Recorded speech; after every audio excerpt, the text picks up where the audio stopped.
بەناوی خوای گەورە سڵاوتان لێبێت بەڕێزان 150 کەسایەتی و ڕێکخراوی مەدەنی و ڕۆژنامەنووس بە نامەیەک لە سەردۆخی هەرێمی کوردستان بڵاو دەکەنەوە و ڕایدەگەێنن پێویستە گۆڕانکاری ڕیشەیی لە هەرێمی کوردستان بکرێ. ئاماژەش بەوە دەکەن بەردەوامبوونی ئەم دەسەڵاتی ئێستا مەترسی زیاتر لەسەر هەرێمی کوردستان دروست دەکات. بە میواندارێک لە بەڕێزان لە ئەستۆدیۆی سەرەکی دارا محەممەد ئەمین ئەندامی پێشووی سەرکردایەتی کۆمەڵی ئیسلامی کوردستان لە ئەورێری شۆ دکتۆر ڕەعەت ڕەفعەت سکرتێری دەستگای ستاندارد بۆ توێژینەوە ڕاگەاندن تا توی ئەم پرسە دەکەین. سەرەتا ڕاپۆرتێک دەبینین.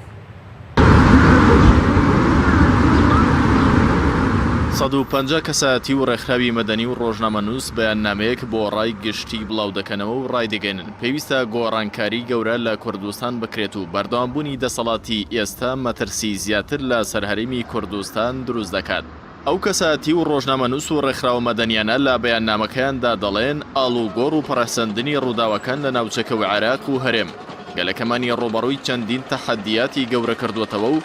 شارەزایی و گەندەڵی دەسەڵاتداران وای کردووە لە ئێستادا دوو هەڕەشە لەسەر کوردستان هەبێت. هەڕەشەی داگیرکردن و هەڕەشەی گەندەڵی هۆکاری دروستبوونی دۆخەکەش بەرەنجامی هەڵی حکومڕانی 27 ساڵی ڕابردووە و بەشێکیشی پەیوەندی بە نەبوونی پرۆژە و هاوکاری هێزەکانی دەرەوەی دەسەڵاتە. ئەو کەسایەتی و ڕۆژنامەنووس و ڕێکخراوە مەدەنیانە ئاماژە بۆ دەکەن لە ئێستادا گەلەکەمان لە پەرتەوازەییترین و خراپترین دۆخی سیاسی و ئابووری ژیان دەکات و بارکی دەزانن بۆ دۆزینەوەی دەرچەی ڕزگاربوون سەکۆیەکی جەماوەری بۆ پشگیری و چاودێری پرۆژە نیشتیمانیەکان هەبێت. لە بەشێکی دیکەی بەیاننامەکەدا و کەسایەتی و ڕۆژنامەنووس و ڕێکخراوە مەدەنیانەوەش دەخەنە ڕوو بوونی پرۆژەی هاوبەش لە نێوان هێزە ناڕازیەکان لە سەراستی عێراق و کوردستان با پرسێکی ژیانی و نیشتیمانی و استراتیژی دەبین و هەماهەنگی و هاوکاری نێوان لایەنەکان پێویستە سەر تا سەری هەرێمی کوردستان و هەموو ئەو لایەنانە بگرێتەوە کە دەیانەوێت ئەم فۆرمە حکومڕانیە تێپەڕێنن. لە کۆتایی بەیاننامەکەیاندا و کەسایەتی و ڕۆژنامەنووس و ڕێکخراوە مەدەنیانە ڕایدەگەێنن بە پێی خوێندنەوەی ئێمە بۆ بارودۆخی نێودەوڵەتی و ڕۆژهەڵاتی ناوەڕاست و عێراق و کوردستان ئەگەر هەرێمی کوردستان بدرێتە دەستێکی ئەمین و حکومڕانێکی ڕەشید و شارەزا لە بەڕێوەبردن وەرچەرخەنێکی گرنگ دەبێتە وێزگەی هەڵسانەوەی کوردستان. ئەمەش بەڕێزدانان بۆ هەموو پێکاتەکانی کوردستان و مامەڵەکردنی هاوڵاتی بوون و دروستکردنی دۆخێکی پڕئومێد و گەڕانەوەی کەرکووک و ناوچە دابڕێنراوەکان و خۆشگوزەرانی بۆ هاوڵاتیان. لە کۆتاییدا ڕایدەگەێنن بەردەوامیدان با ڕەوشی ئێستا چارەنووسی هەرێمی کوردستان دەخاتە مەترسیەکی ڕاستەقینەی لە بارچوونی پرسەڕەواکەی.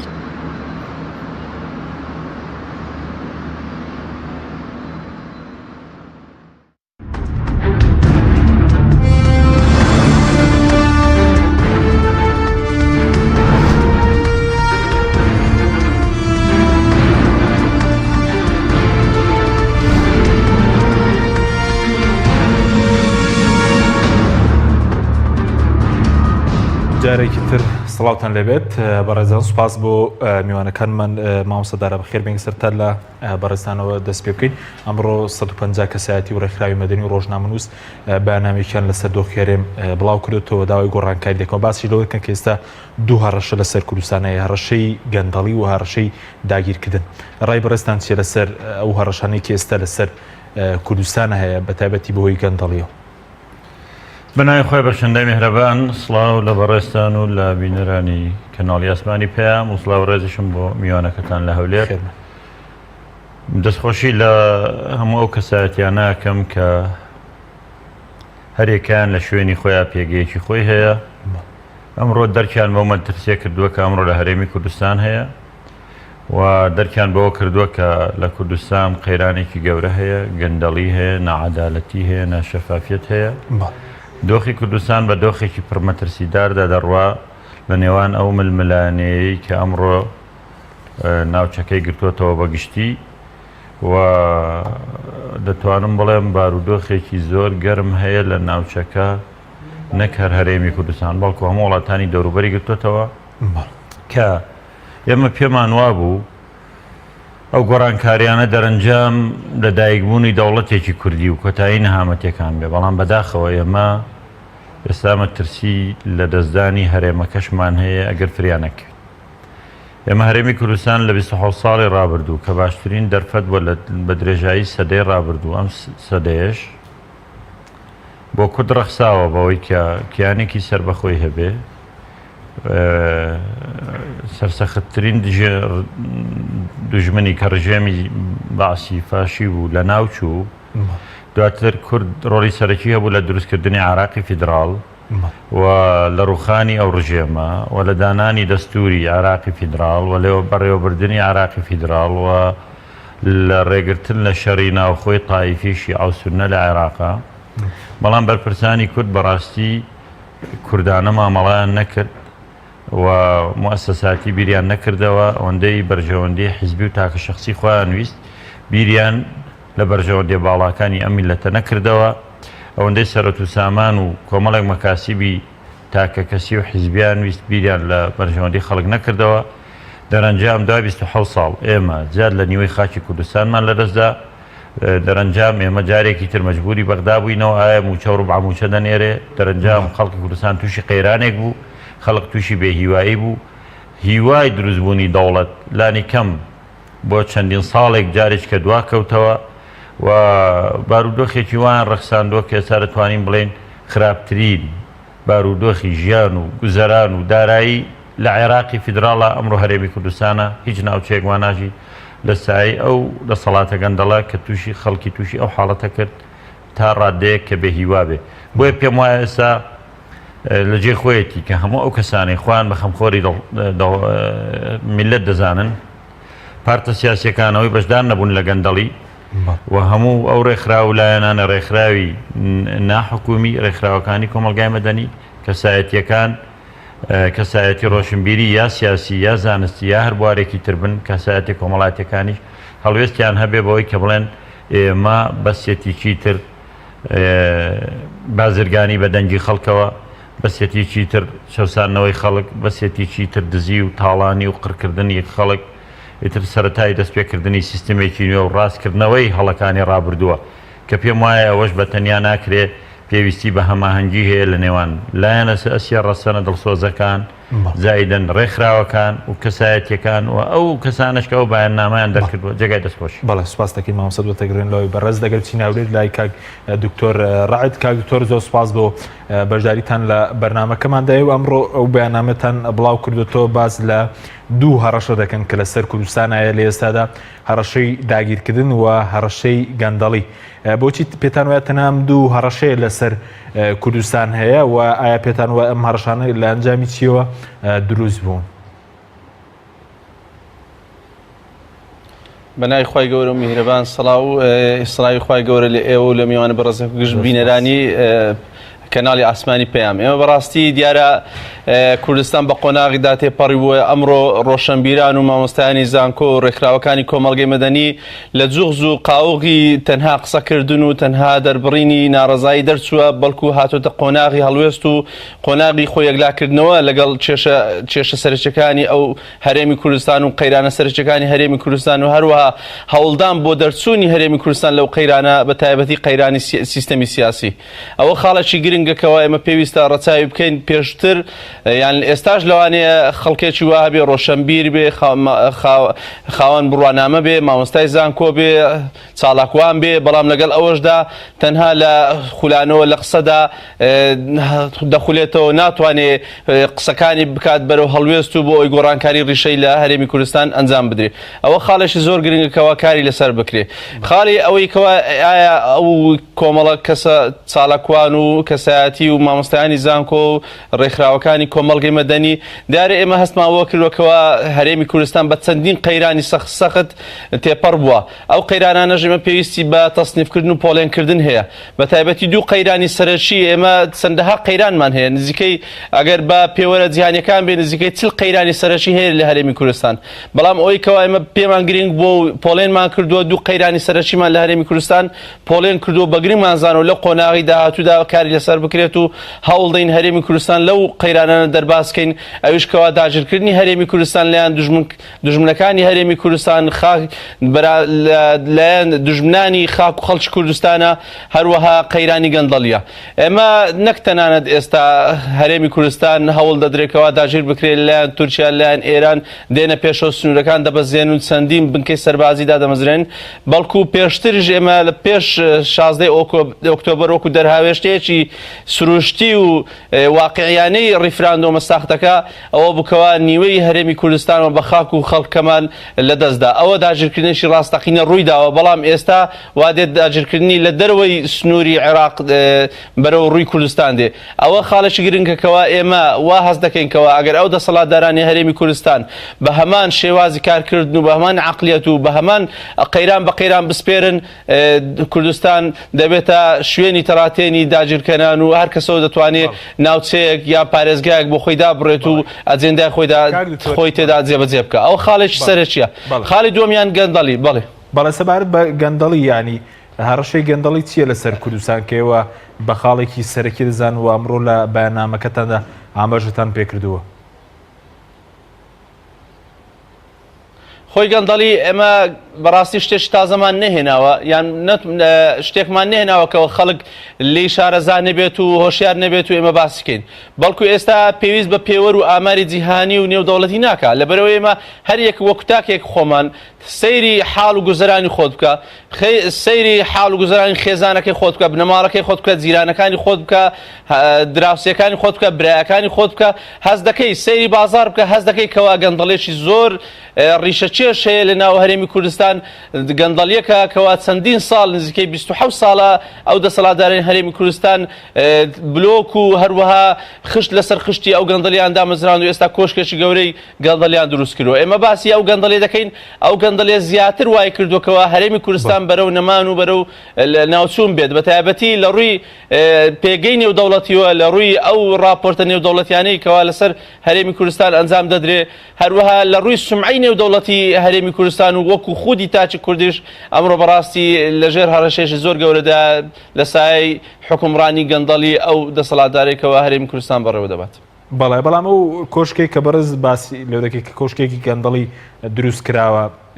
تاکەی مەسەرەن ئەم کۆشکە گەندەڵیە بەردەوام دەبێت کە پێتان وایە هەڕەشەی دروست کردووە یاخود چۆن دەتوانرێ ئەم کۆشکە لەناو ببرێت خاڵێکی گرنگە وەکو باسم کرد ئێمە لە جوغز و لە بازنەی قسەکردن دەربچین بەرەو هەڵوێست پاشانیش لە هەوڵ دەنکەوە ئێمە بگەینە ئەو قەناعەت و بیرڕایەکەوە هەرێمی کوردستان تەنها بە قسەکردن و تەنها بە ناڕەزایی دەربڕین و تەنها بە سکاڵاکردنی حاڵی خۆمان دەرباز نابێ بەڵکو پێویستە چۆن خەمێکی هاوبەشمان هەیە پێویستە بە هەمان شێواز دیدگایەکی هاوبەشمان هەیە بێ بۆ چارەسەرکردنی ئەو کێشانە پاشەوەی دیدگای هاوبەشمانە و پێویستە پرۆژەیەکی کارکردنی هاوبەشمان هەبێ بۆی لەسەری بڕۆین و دەرەنجامەکە بگەینە ئەو ئامانجێکەوە ئێمە دەمانوێت هەرێمی کوردستان لەو قەیرانە سەختانە دەرباسکەین کاتێک پرۆژەمان دەبێ ئەو پرۆژەیەش پێویستە پرۆسەیەکی کارکردنی تێدا ئەنجام بدرێ بۆیە پێویستە گرنگە نەک تەنها تاکتاچی هەرێمی کوردستان بەڵکو حیزبەکانیش لە ڕۆلی چاودێر و هەروەها ناڕەزایی دەربڕین و هەروەها هەوڵدان بۆ ئەوی کەوا خۆت بکەیە شیکەرەوە و محەلیەکی سیاسی لە واقعی کوردستان ئێستا خەڵکی کوردستان پێویستی بەشیکردنەوەی حاڵی کوردستان نییە چونکە خۆی بەشێکە لەو حاڵێکەوە تێدا دەژی کەواتە پێویستی بە دەرباسکەر هەیە ئەو دەرباسکردنەوەش پێویستمان بە پرۆژەی کارکرەیە پاشانیش هەوڵ دەین پرۆسەیەکی کارکردن پێکەوە هاوبەش پێکەوە ئەنجامی دەین ئەو خاڵێکی گرنگەکەوە ئێمە ناتوانین بە تەنها چی تاک ڕۆشنبیر مامۆستای زانکۆ کاسبکار فەرمانبەر سوەکو حیزبەکانیش تاک ناتوانانی کاری ئەنجام بدەیت ئەگەر بتەوێت گۆڕانکاری ڕیشەیی ئەنجام بدەیت لە هەرێمی کوردستان بەڵای سوپاس دەکەم مامۆستا سەبارەت بۆی کە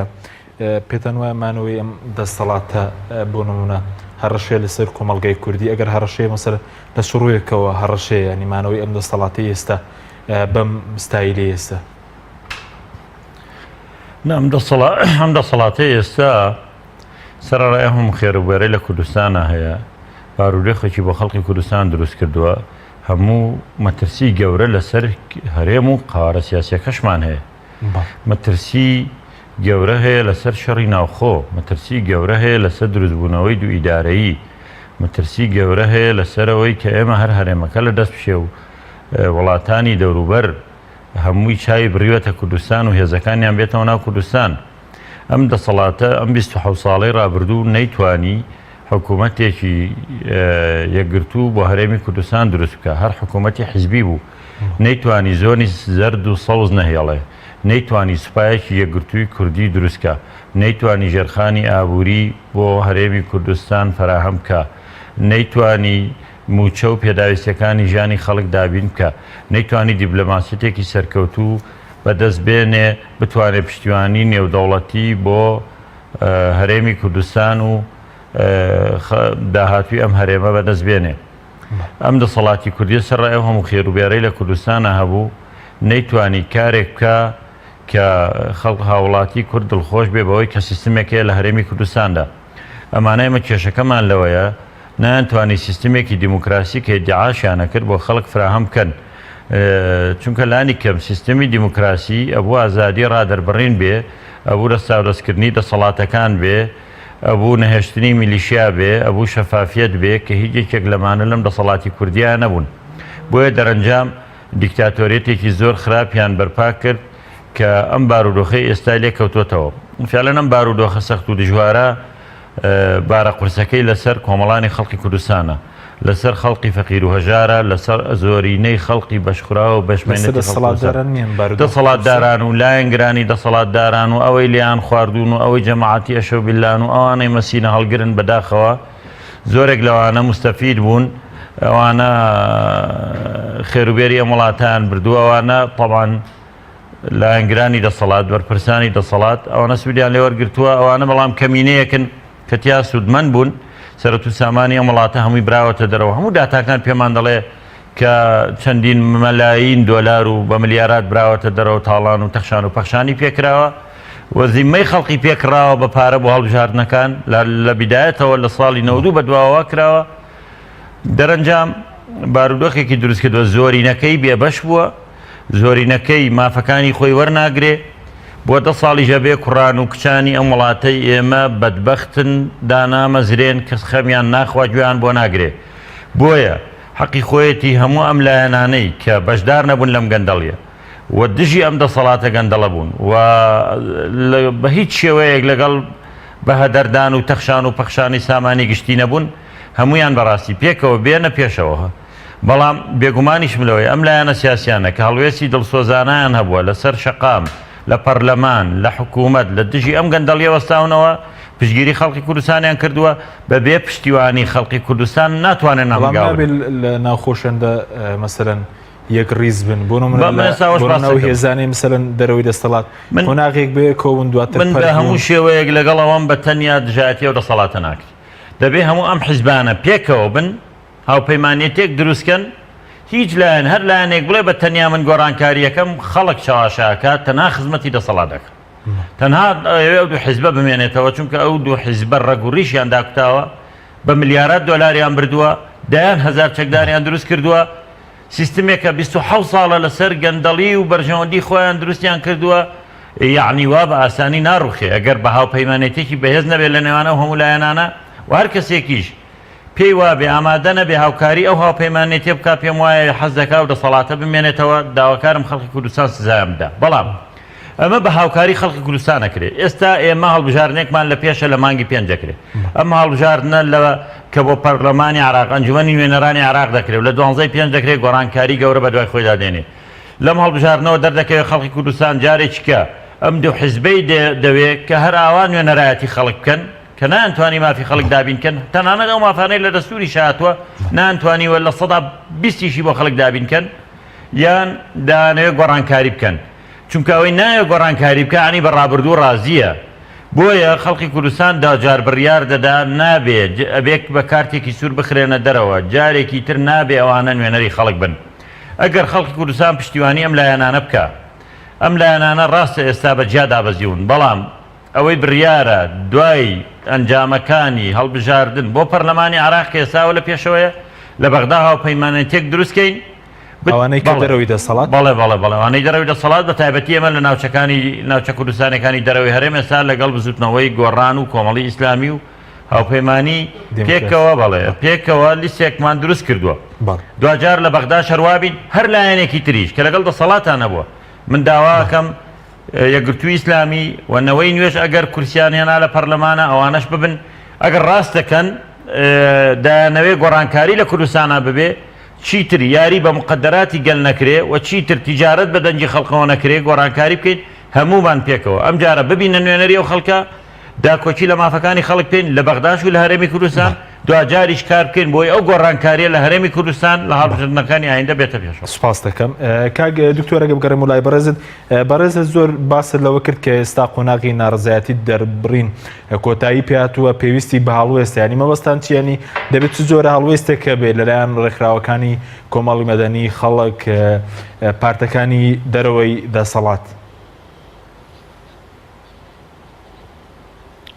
بەڵێ خۆی مەبەستم ئەوەیەکەوە ئێمە تەنها خولانەوە لەسەر چارەسەری توێری و باسکردن و تاردان و هەروەها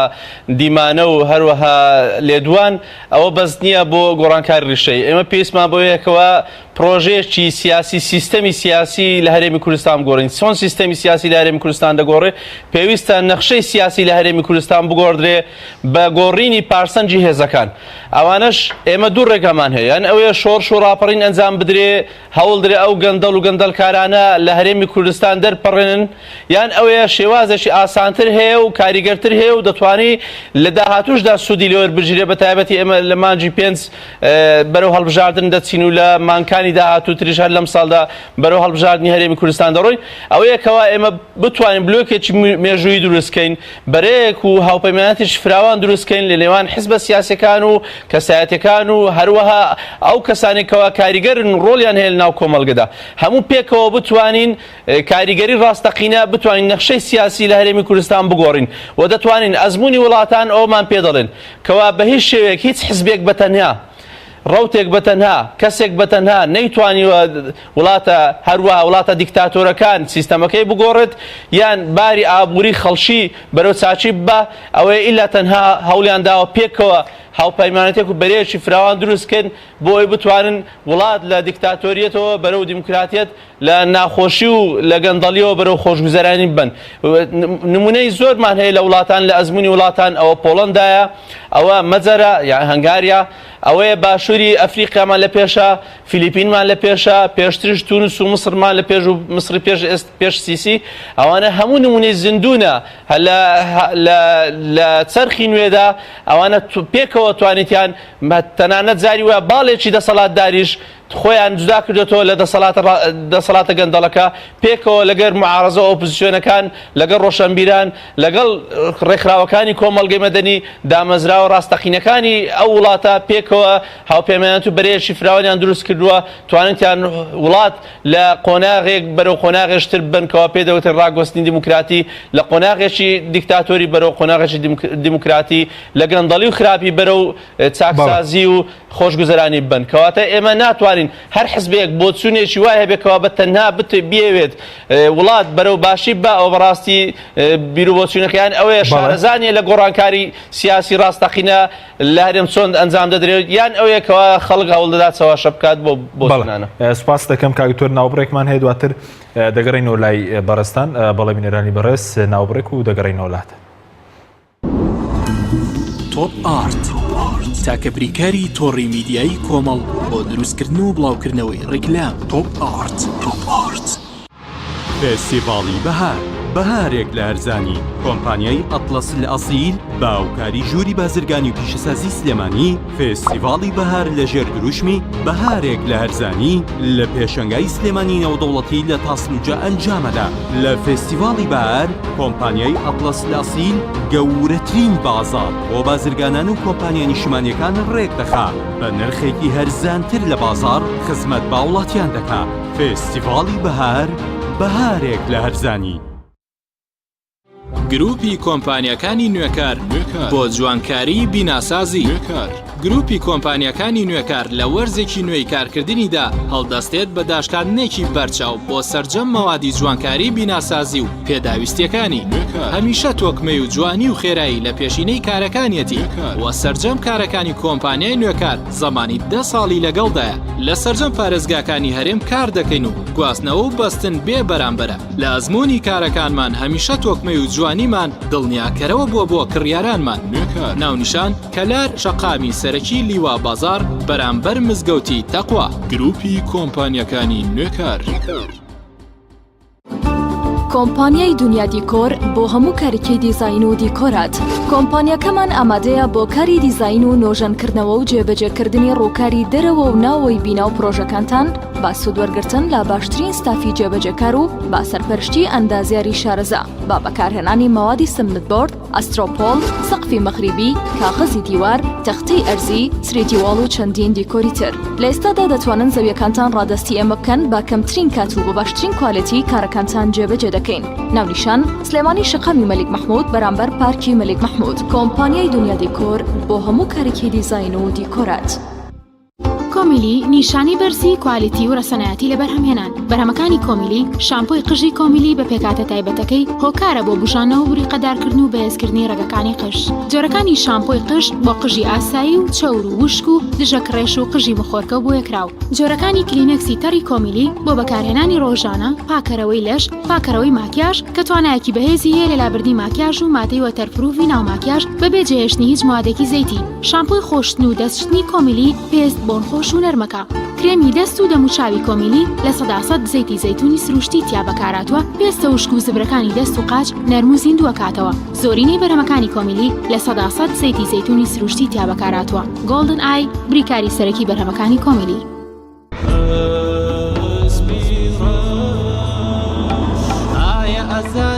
چیا ئەسپیڕەش سەرچاوی چێژە و ڕەونەقدار و گەش مەراکەت و خێر پێویستی ماڵە وەرنە لای ئێمە بانە بن بێبەش برنج و ساوار شعری ئەو چایە ماش و نیسکونۆک ڕۆن و لۆبیایە ئەسپیڕەش تەنیا و بێوێنە و جیایە چی خواردن هەیە هەمووی مەلایە هێندە هەرزانە کەس نابێ بێبەش کوالێتی بەرز و تام و بۆنی خۆش بەرهەمە شازادگانی ئەسپیڕەش بەرهەمە شازادگانی ئەسپیڕەش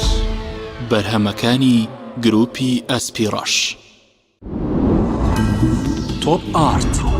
تاکە بریکاری تۆڕی میدیایی کۆمەڵ بۆ دروستکردن و بڵاوکردنەوەی ڕیکلام. تۆپ ئارت.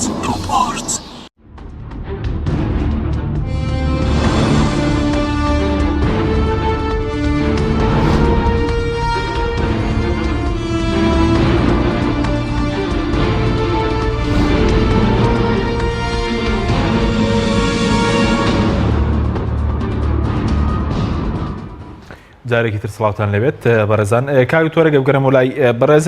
بەڕێز پێشتر باست لە هەڵوێست کە دیانی مەبەستانەوەی کە ئێستا باشترین هەڵوێستەوەی کە هێزەکانی دەرەوەی دەسەڵات بەرەیەکی هاوبەش پێک بێنن. بەس پێ دوای ئێستامە دروستە دابشکردنی کوردستان بۆ بەرەی گەندەڵ و دژە گەندەڵی چکە ڕەنگە هەندێک هێزی دەرەوەی دەسەڵات شێ بڕوای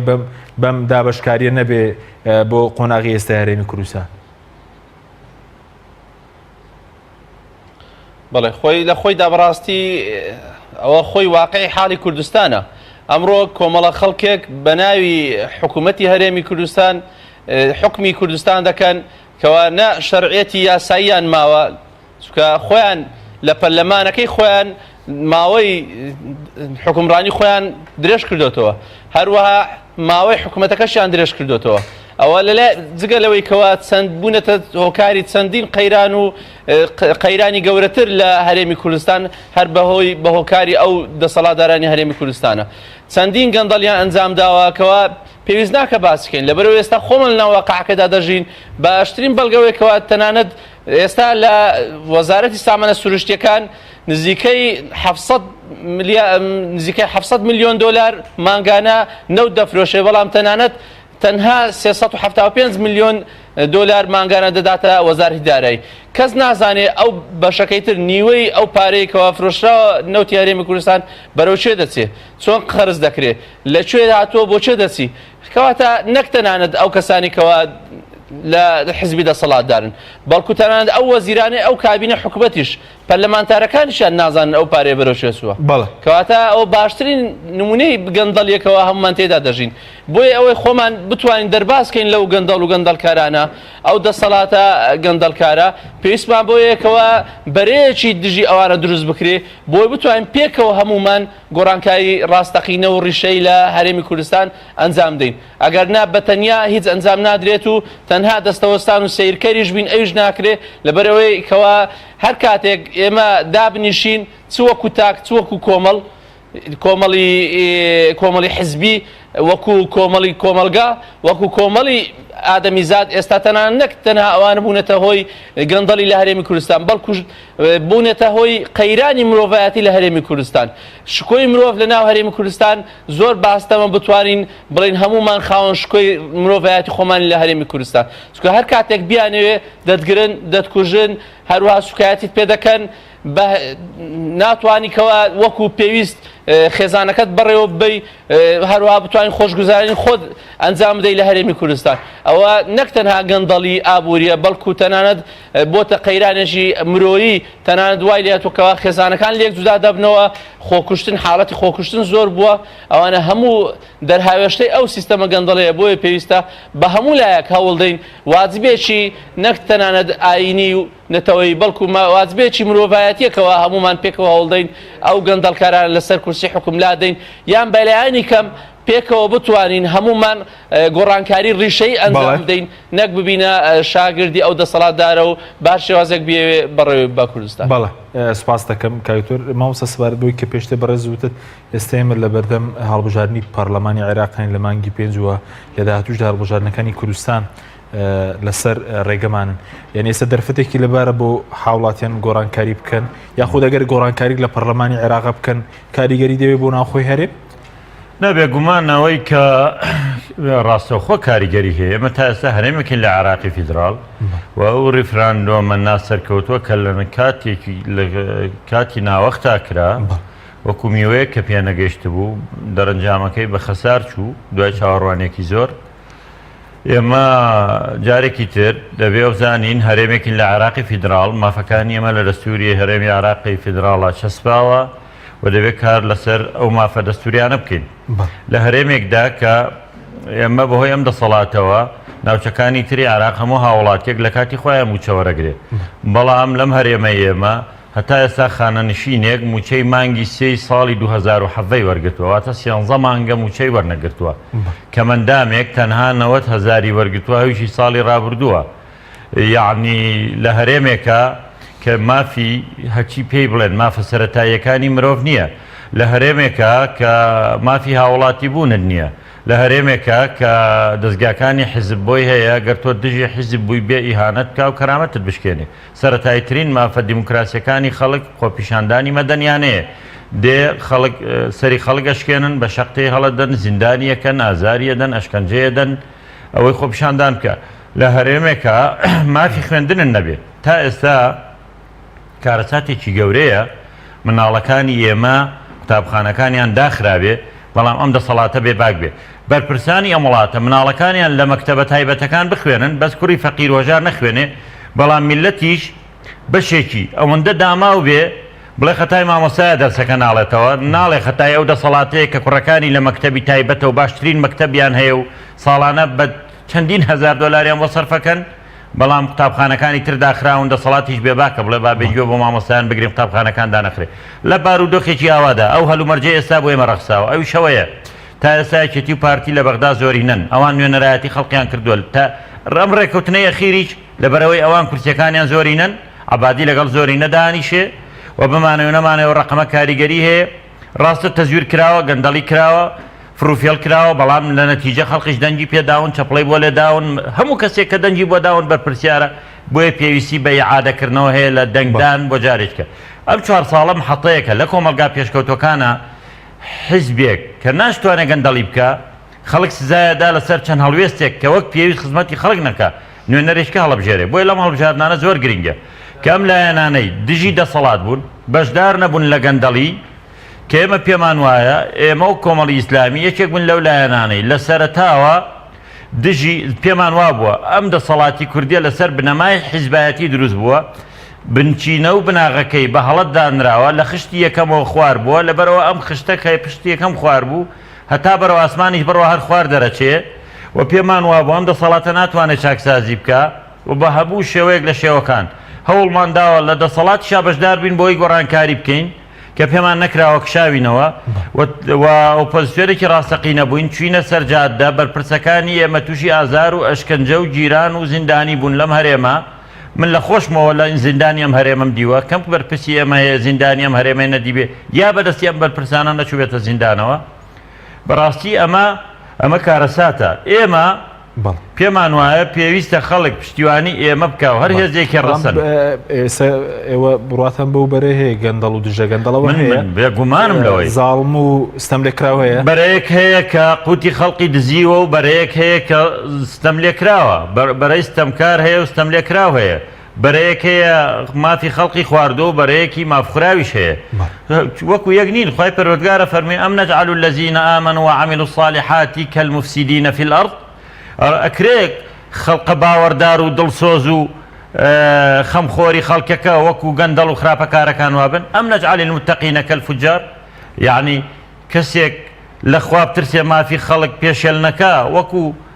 تاوانبارێک وایە کە مافی خەڵقی پێشێل کردووە ئەمە فەرمودەی خوایە دووشتی وەک یەک نین ڕەش و سپی لە یەک ناچێت ناکرێ ئەوانە سامانی ئەم وڵاتیان بە هەدەرداوە ئێمە تەنانەت مافی هاوڵاتی بوونیشمان نیە بودجێ حیزبیشمان نەبووە و بەردەوام لە بەرەی گەلیشا بووین و خەڵکەکانی ئێمە زوڵم مستەمی لێکراوە تەنانەت دامەزرانیشی بۆ نەکراوە پێشتریش بە تەسکێ خەڵک دامەزرا کە هەش بوو ئێمە هەرکیان مەحروم بووین کەسێکی بێویژدان پێی وا بێ بڵێ ئەمانە وەکو ئەوانن ئێمە خەڵکمان فێر کرد کە بڵێ ئەم دەسەڵاتە گەندەڵە ئێمە بووین خەڵکمان هێنایە سەرجاددە ئێمەین خۆپیشاندانەکانمان ڕێخستووە ئێمەین پشتیوانیمان کردو بەڵام لە کاتی بۆ لە یاسای سەرۆکات هێرێمە لە پەرلەمانە خەڵکێکە بوو کە ئەم بەرێنیە بوون ئەوانە زۆر بەهەڵایە چوون ئەوەیە حەقیقەتە نەبینێ ئەوانە پشگیری دەسەڵات دەکەن ئەوانە پێیان وایە لەسەر ئەو سیستمەن کە جاری تریژ و تومە دوو خوشکێکێکیان نۆشوی کردبوو یەکێکیان شوویەکی کردبوو ئەوی من و فڵانی خوشکم دەشومان کردووە کە بۆی کەی خۆی بشارێتەوە بە هیچ شێوەیەک ئەم دوو شێوە بەراورد ناکرێت ئێمە بووین لە حکوومەتە گەندەڵەکانی حکوومەتمان دەرخست لە پەرلەمانە نوێنەرایەتی خەڵکمان کرد گەندەڵی و دزی و بەهەدەردانی قوتی خەڵکمان دەرخست لەبەرەوەم پێم وایە ئێمە ئەو لایەنانەی کە لە ئۆپۆزیسیۆن نابوون کە کۆمەڵی ئیسلامیەکێک وە لەوانە بەڕاستی ڕابەرایەتی ئەو خەڵکەی کردووە کە داوای مافەکانی خۆی بکە و بە هیچ شێوەیەک بەرەیەکەیە بەرەی دەسەڵاتە کە گەندەڵی کردەوە بەرپرسیارە بەرەیەکی شەیە کە مەزلوم و ستەم لێکراوە ئێستا کاتی ئەوەیە کە خەڵک متمانە بەم بەرەیە بدا بۆی نوێنەرایەتی بکات تاقی کاتەوە با بزانێت 4 ساڵی ئایندە چەند دەتوانێت مافەکانی دەستە بەرکە ئایا ئەمیش تیجارەت بە دەنگەکانی خەڵکەوەکە یان بەڕاستی دڵسۆزانە بێتە نوێنەری خەڵک سپاس دەکەم کاوی تۆرگە بگەرم و لای بەڕێز سەبارەت بە مەسەلەی بەدیل ئێستا بەدیل هەیە بۆ بارودۆخە کەیەوە داوای پێکێنانی بەرەیەک دەکەن پێتان وایە چونکە ئەندەی خەڵک پێیان وایە مەسەلەن 5 حیزبەکە وەکو یەکن بەدیل هەیە بۆ یەکێتی و پارتی لە ناوە هێز سیاسانی کە ئێستا لە کوردستانە هەن بێگومان بەدیل ئەوەیەکەوە غەیری یەکێتی و پارتی غەیری ئەو دوو حزبێ دەسەڵات بەدیلن بە تایبەتی بارودۆخە ئیقلیمیەکە جیهانیەکە زۆر لە خزمەتی گۆڕانکاریە لە هەرێمی کوردستان تەنانەت چەند ڕۆژێک پێویستە لە ڕۆژنامەی القودس العەرەبی کەوا ڕۆژنامەیەکی جیهانیە نیگەرانی ئەمریکای نیشانداوە بەرامبەر شێوازی ئیدارەدانی هەرێمی کوردستان لە راپۆرتێکی تێروسەلدا هەروەها باسی ئەوەشی کردووەکەوە پێویستە لەو هەڵبژاردنەی داهاتوو چاودێرێکی نێودەوڵەتی هەبێ بۆ ئەوەی هەموو حیزبەکان بە تایبەتی لە هەرێمی کوردستان وەزن و سوقلی هەروەها چێشی ڕاستەقینی خۆیان بەدیار بکەوێ ئەوە نیشانەیەکەکەوە ئەمریکا وڵاتە زلهێزەکان وڵاتە جیهانیەکان لەگەڵ ئەوەدانەکەوە دەرچەیەکی سیاسی لە هەرێمی کوردستان هەبێت کەوا لە داهاتووی هەرێمی کوردستان لە داهاتووی سیاسی هەرێمی کوردستان ئەو دوو حیزبە دەسەڵاتدارە نەبنە حاکمی تەنهایی لە هەرێمی کوردستان بەڵکو ببنە یان نەمێنن یان ببنە بەشێک لە سیستەمی سیاسی هەرێمی کوردستان ئەوە خاڵێکی گرنگە بە هەمان شێوەز هەر لەو ڕۆژانە ئەمریکا بە ئاشکرا گوتێتیکەوە هێزی پێشمەرگە کاتێک ئەو هێزە دەگەڕێتەوە کەرکووک پێویستە ئەو هێزانە بنکەوە خۆم تەدری و ڕاهێنانم پێکردوون نزیکەی 45,000 پێشمەرگەیە ئەوانەکەەوە دوورن لەسەر دەستی حیزبی یەکێتی و پارتی بۆیە ئەوە نیشانە و ئاماژەیەکی تەواوە ئاشکرایەکەوە ئەمریکا و وڵاتە زلهێزەکان چیتر مامەڵە لەگەڵ لەگەڵ ئەو دوو حزبی دەسەڵاتدارە ناکەن بەڵکو هەوڵش دەدەنکەوە لەسەر کورسی دەسەڵات نیانهێڵن و لە حکومڕانی هەرێمی کوردستان نیان ئەوە خاڵشترەوەیەکەوە لە هەر لەو ڕۆژانەدا خۆتان ئاگادارنکەوە وەزیری نەوتی عێراقی سکاڵایەکی فەرمی پێشکەش کردووە لەسەر وەزیری سامانە سروشتیەکان ئەوە نیشانەیەکەکەوە ئەوان چیتر لە حکوومەتی عێراقی فیدرال چیتر مامەڵە لەگەڵ ئەو حکوومەتی هەرێمی کوردستان ناکردکەوە ئەو جۆرە کەسانە ئەو گەندەڵکارانە نوێنەراتی بکەن و ببنە سەرڕاست و دەمڕاستی خەڵکی هەرێمی کوردستان هەر بە ئاشکرا وتەبێژی حکوومەتی عێراقی وتی ئێمە چیتر ئێمە ڕێککەوتن و مفاوەزاتی ژێربەژێری و ئاشکراشمان نییە لەگەڵ حکوومەتی هەرێم بەڵکو تەنها ئەوانە لیجان و لیژنەی فەنی و هونەرینە بۆ جێبەجێکردنی ڕاستپاردەکانی پەرلەمان و حکوومەتی عێراقی فیدرال کەواتە ئەوان مامەڵیان لەگەڵ ناکەن. بەڵێ سوپاس دەکەم پێشتر بەڕێزت وتت بۆ مەسلەی گۆڕانکاری ئێمە لە بەردەم دوو بژاردەداین بژاردەی شۆڕش و ڕاپەڕین و بژاردەی هەڵبژاردن کە بەڕێز بە ئاسان ناوت برد یعنی ئێستا دەرفەتێکی لەبارە لەو ڕێوە گۆڕانکاری بکە چونکە کۆمەڵی خەڵکی ناڕازیە ڕەنگە بڵێ هەڵبژاردن ناتوانێت گۆڕانکاری بکە ئێستا دەرفەتە هاتووتە کایەوەم دەرفەتە تا 4 ساڵی تر دووبارە نابێتەوە بە تایبەتی بۆ عێراق. خۆی بەڕاستی ئەگەر بمانەوێ کوردستانێکی هێمن و ئارام لە داهاتووتا دروستکەین و بتوانین دامەزراوەکانی هەرێمی کوردستان بە دیموکراتی و بە شێوازی دامەزراوەی ئەنجامی دەن پێویستمان بۆ یەکەوە خۆمان لە ڕاپەڕین و شۆڕش دوور بکەینەوە لە ڕێگەی ئەنجامدانی پرۆسەیەکی هەڵبژاردننی ڕاستەقینە دوور لە ساختە. ئەوە چۆن دەبێت بە بەشداریکردنی هەموو خەڵکی هەرێمی کوردستان کەوا زۆر گرنگە بتوانین داهاتی خۆمان بەدەستی خۆمان تەنانەت تەنها بە یەک ئیشارەت و بە یەک نیشان و بە یەک مۆر گۆڕانکاری ئەنجام دەین بێ ئەوەی